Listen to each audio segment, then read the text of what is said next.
This whole SAT series has been about two main ideas.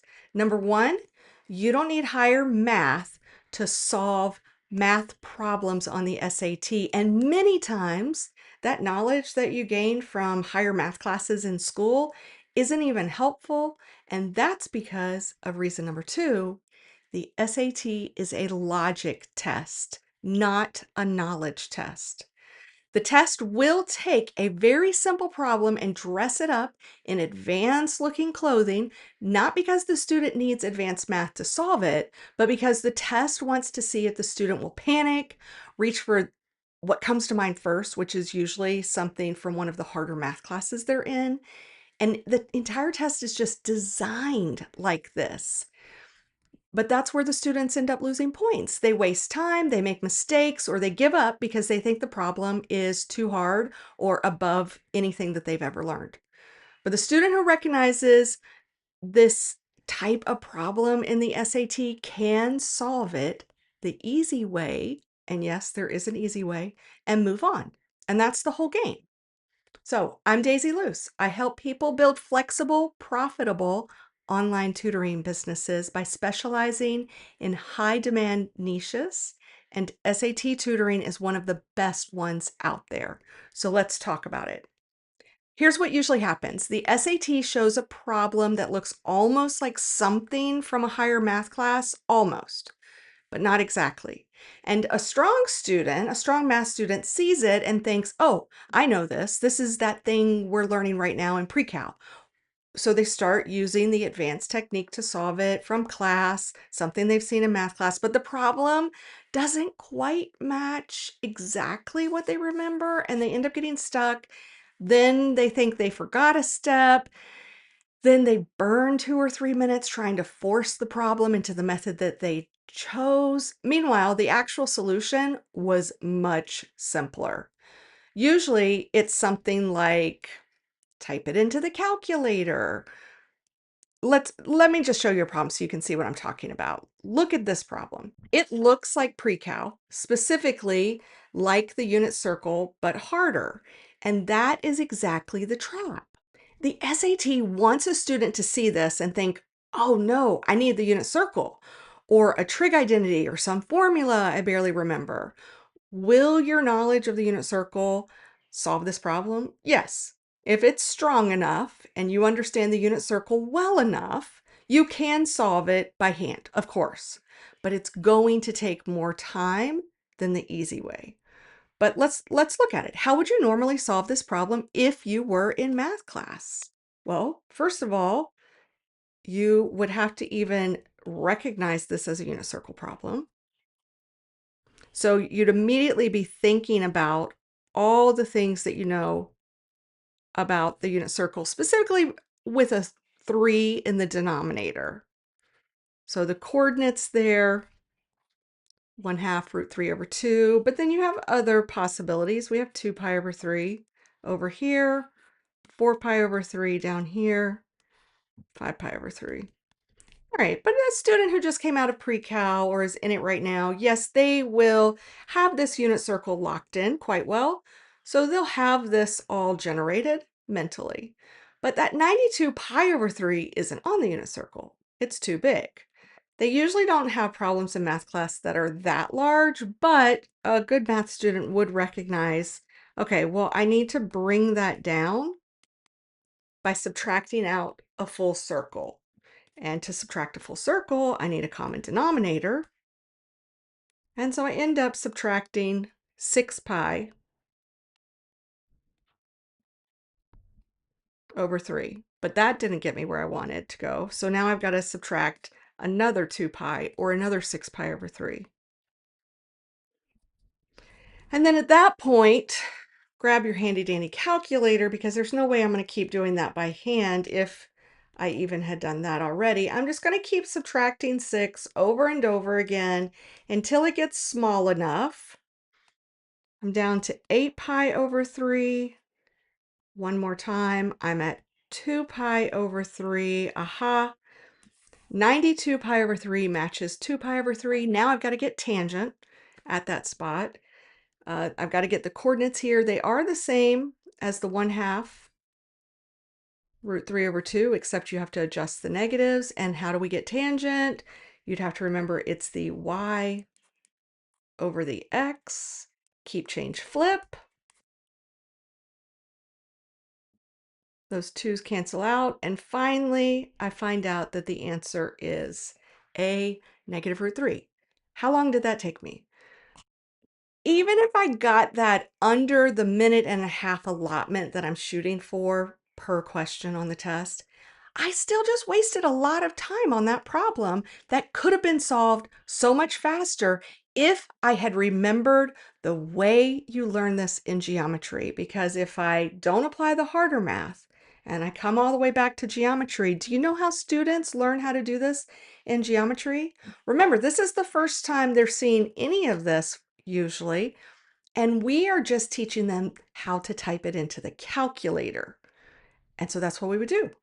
We'd go to our calculator. I'm going to use Desmos here. Desmos does have a scientific calculator ability, but of course, when I'm tutoring, I show students how to do it on this calculator because usually this is better for those really fast type of problems like this.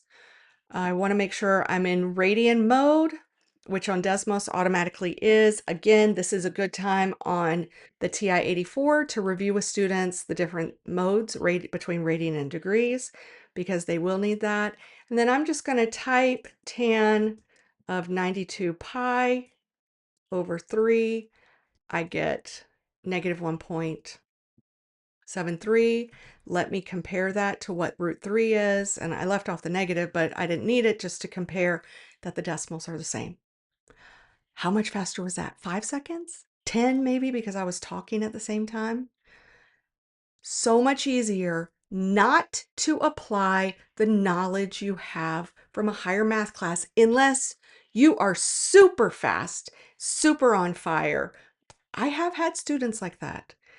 And in those situations, yes, I will work with them to think about how to do this mentally with the unit circle and things like that. But typical students prefer Desmos way more than having to solve this by hand.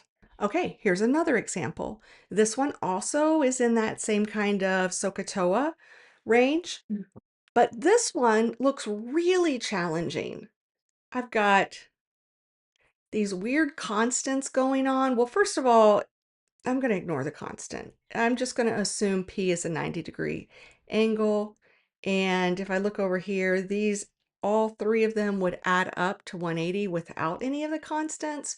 So it seems like the constants were just to make the problem, what? Look more difficult. All right. So I'm just going to deal with 90, 18, and 72. And what do they want to know? Which one's bigger, which one's smaller, all this stuff. If you were going to do this by hand, I suppose you could possibly try to illustrate this for yourself. You could say, all right, well, this is Q, this is P, and this is R. R is roughly 72, 1890. I'm trying to compare sine of Q. I don't think many students are capable of just making up numbers, but if I were looking at this, I could say, all right, well, across from 18 is the smallest, so I'll say that's 3. Bigger is across from the 72, so I'll say that's like 5. And then totally just making this up or doing your full Pythagorean theorem if you preferred to, I would get root 34, or I'll just call it 6 just for now. Because the idea is, how does sine Q compared to cosine R? This would be really challenging to do. I think most students would end up deciding that there was not enough information in order to solve this, because coming up with numbers, even if I had worked with square root 34, I still made these up. It does not necessarily work with the 18 and the 72. This can be really hard. I could possibly keep going and use just some theory and compare, okay, well, sine would be 3 over my hypotenuse, and cosine of R, and this is where they might have a breakthrough, cosine of R would be adjacent over hypotenuse, so that also would be 3 over root 34. and they might be able to figure out that they're equal. Okay, so that would be trying to force it into something that you know from class. But even that, I was working with the acronym SOHCAHTOA, which is something we use back in geometry. It is not what we use in pre-cal. So that might not even be fresh on a student's mind, even if they are in pre-cal, because they're thinking the full unit circle again. And sine is the y over r, cosine is x over r. They're thinking in terms of x, y, and r, not SOHCAHTOA. That also could work. It just would be complicated because this isn't something that seems normal. But go to our handy dandy calculator. Let's clear out what we had just finished before. And let's just type in, all right, what's sine of 18? And what's cosine of 72. They didn't come out to be the same, but this is a perfect opportunity to point out, hey, you weren't in degree mode. So that makes a difference. So switch over to degree mode as you should be in anyway, and boom, boom, they're equal. So B was the correct answer. Now this does play into one other key fact from the SAT that I do teach about problems that have sine and cosine both in them and what to do in situations like that, what to look for, but I'm going to leave that for another video. We can talk about that one then because it's one of my favorite tips about the SAT. So what I tell students is when you are taking the SAT, think like a freshman, not like a junior or a senior. A freshman doesn't know the fancy identity, so they're not tempted to use it. They look for the simple way through. And that's exactly what the SAT wants, and they'll reward you for it if you can bring that knowledge level down a little bit and solve the problem a more unique way. So when a problem looks complicated, I don't want students thinking, what's the hardest math I know? I want them thinking, where's the easy door? Can I type it in? Can I graph it? Can I plug in numbers? Can I back solve? Can I avoid the algebra entirely? And yes, you can on many, many problems because of Desmos. That mindset saves points and saves time so that then you have it when you need it to apply to some more challenging problems that you maybe are having a hard time figuring out an alternative way to solve, and you have to solve it using your math skills, but it's going to take time. I had a student tell me recently that they had to use calculus to solve a problem on the SAT. And I thought, no way. But I asked them, well, what was the problem? And how hard was it? And they told me it was so hard. I couldn't believe this problem was on the test. It took everything, all of my knowledge to solve. The problem was asking for a maximum on a graph, they said. And guess what? That's exactly what they had just learned in calculus. So of course, that's what was on their mind. When we got into the actual problem though, with what they could remember, what they had seen on the test, it turned out it was actually a really easy problem because it was just graphing on Desmos with a slider to find the maximum. If you don't know what I mean by slider, go back and check out my last video because I showed some math problems there with sliders and how amazing they are to work with in Desmos. Now, this student had just started tutoring with me, so they were completely unaware at this point that they shouldn't be using higher math to solve, and they thought the SAT was full of calculus. But that problem and that discussion that I had with that student kicked off a whole new world of studying for him. And he went on to do very, very well on the test, but he had to get his mind refocused and help him understand what exactly the test was testing. And I'll say it again, his knowledge of advanced math definitely was a good thing because it did make him, and it makes anybody, a stronger math student overall. But you just have to remember to bring it down. Think like a freshman whenever you think you're being hit with the hardest math you've ever seen. You're not. As a tutor, part of your job is teaching students not to overthink. You're teaching them to notice when the test is baiting them. You're teaching them to trust the simple path. And that is not really a math skill. It's a test taking skill. And again, this doesn't just apply to math, but also to reading. I'll do some reading problems next week so you can see what I'm talking about. But being able to look behind the density of a passage and beyond unnecessary information to find the key concepts you need to answer the question, any student or tutor can learn this. You can learn how to tutor the SAT too. This has been the thread through the whole series. SAT is not about proving how much you know.